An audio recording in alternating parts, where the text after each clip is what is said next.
this is gonna make the Crash fanboys see like they have been for like the past year or so.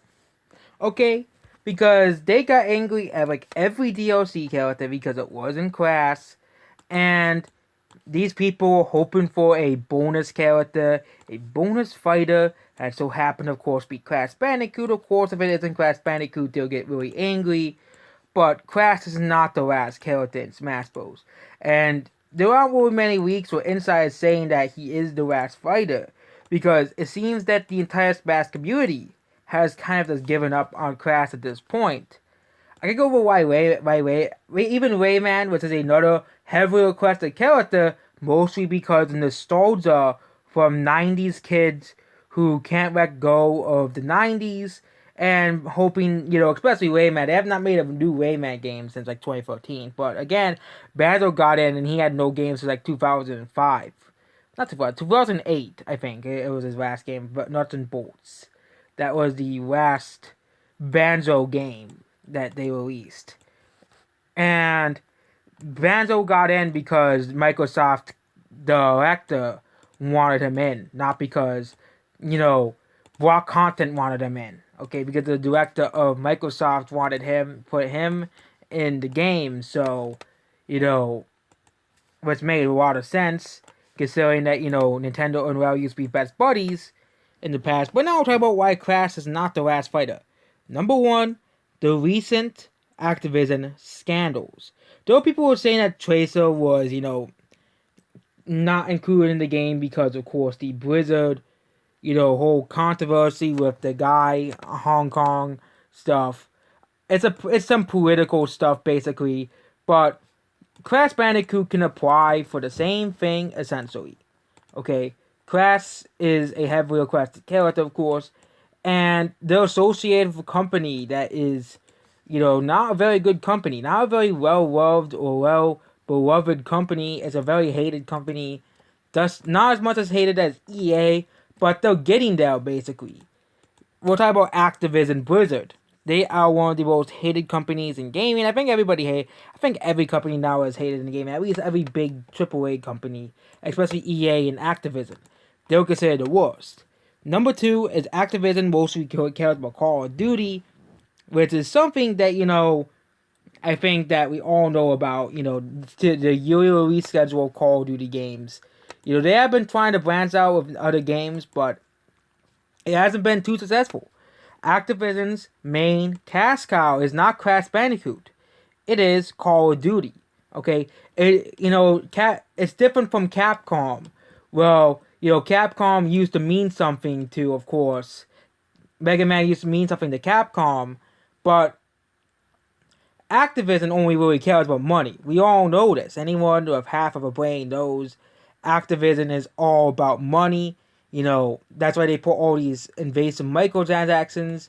And they're not gonna stop with the microtransactions either. And yeah, that's what's gonna really happen. Activision is not a very good company. They are not a very good company. I know there's a lot of people who do like Call of Duty, but Nintendo doesn't really want to deal with a company like Activision. Number three, most third-party DLC characters, with the exception of Banjo and Steve, are mostly Japanese characters. And there's a reason why, because Nintendo's a Japanese company. Yes, they put two Microsoft-owned characters in the game, but just because they put two Microsoft-owned characters doesn't mean Crash Bandicoot has to be in the game either. Because you can say the very well same about other, American characters as well. Okay? And, and also, people tend to forget Activision is one half of the whole company. Well, Blizzard wants a character in. Well, according to Crash fans, a Blizzard character can't be in because it has to be Crash. And they make up this rule that, it doesn't really exist anymore because there's only one more character left. But that if Crash gets in, it's only can be Crash, and that's it. Even though that rule has been debunked by Microsoft adding two characters, Square adding two characters into the game. And yeah, it's just stupid rule that makes no sense. Next is many leakers have said Crash is not going to be the last character. Okay, I know a lot of people, were hoping that that Quark hint said proved Crash is in Smash. Proved it true because we must. Because, the Smash community acts like little kids. Okay? And yeah, last point is there's only one character. Okay? Nintendo's not gonna do it to put Crash Bandicoot in Smash Bros. Just because he grew up with it. Okay? This shit is getting old now. Okay? Crash is not gonna be the last character. You need to grow up and realize that Crash Bandicoot is not the only choice. Same thing with Sora and Xeno. And I'm just forewarning you. If Crash, don't throw a tantrum if Crash is in Smash Bros. Isn't in Smash Bros. Okay, they're likely going to make another Smash game. Sakurai may not be directing the game, but it's still gonna be Nintendo's still gonna be making it because Smash Bros. Is essentially a gigantic marketing tool for Nintendo. Nintendo uses Smash Bros. To market games, which is why you have ARMS as DLC and why you have games like Fire Emblem Three Houses DLC. Even though everybody got angry at that, Nintendo is a business at the end of the day. They're gonna put the and whatever is the most marketable and most, what characters will sell the new Smash game the most. And yes, Crash Bandicoot could sell copies because, nostalgia in 90s. But nostalgia in 90s is not, in the future will continue to sell less and less as these people get older and older. Of course, unless that one guy succeeds and Jeff Bezos succeeds and create immortality so everybody can live forever. But besides the point, the 90s is a fading era. Okay? Now it's all about the 2000s nostalgia. Now it's all about the 2000s nostalgia, not really the 90s anymore. The 90s are kind of a distant memory at this point. And by the end of this decade, it'll likely be 2010s nostalgia. And what people grew up in the 2010s compared to in 2030. It's going to be an endless cycle.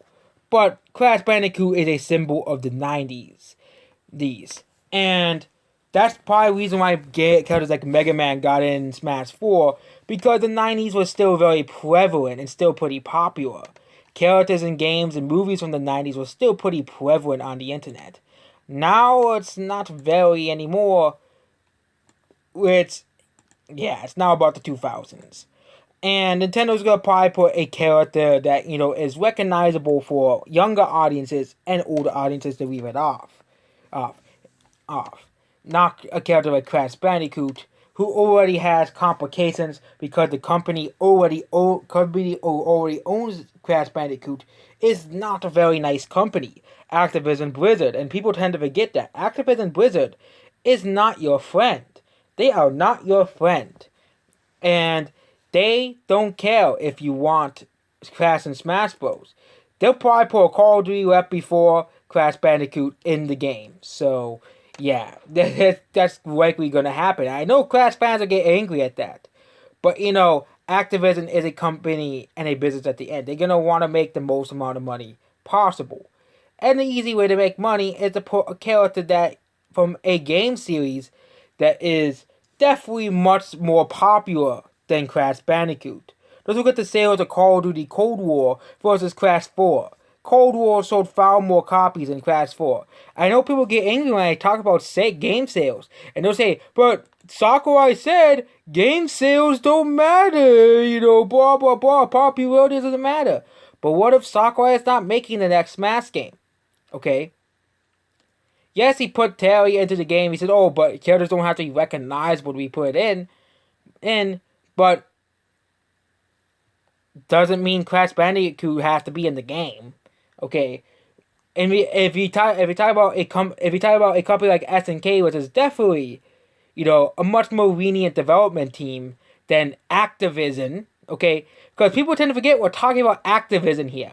Okay, the likely put a character from Call of Duty, probably, one of the bigger Call of Duty characters that people recognize from some of the older games, or a character that is present throughout many games, basically the most popular character from that series, or a character from Blizzard's series, such as Warcraft, Overwatch, or Diablo.